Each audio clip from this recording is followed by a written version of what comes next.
Deyirlər, xanım Rüqəyyənin qəbri ətrafında yəhudilər yaşayırdı, qeyri-müsəlmanlar yaşayırdı. Genişləndirmək istədilər xanım Rüqəyyənin qəbrini.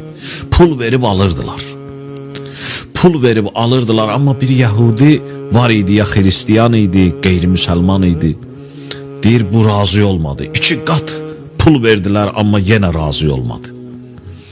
Heç də bu cür qaldı. Genişləndirmək istəyirlər. Axırda deyir, bu kişinin həyat yoldaşı hamilə olur, uşaq dünyaya gətirmək istəyir. Deyir, aparırlar həkimə. Həkim müayinə eləyir, yoldaşına qayıdır, deyir ki, hər ikisinin, həm ananın, həm körpənin canı xətərdədir. İkisi və yaxud da ikisindən biri dünyadan köçəcək.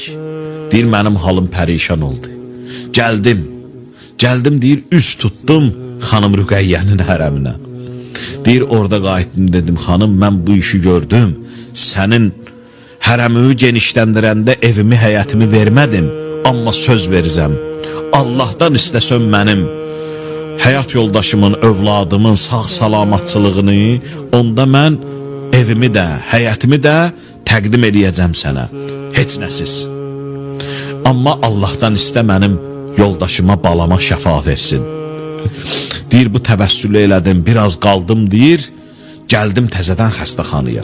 Xəstəxanaya qaydanda gördüm ki, artıq uşaq dünyaya gəlib, ananın veriblər qucağına, ana da salamat, bala da salamat. Deyir, baxdı mənə yoldaşım qayıtdı, dedi ki, kişi hardan gəlirsən? Dedim, heç işim var idi. Dedi, yox, sən Hüseynin qızını, Rüqəyyəni ziyarət eləməyə getmişdin. Dedim, hardan bildin?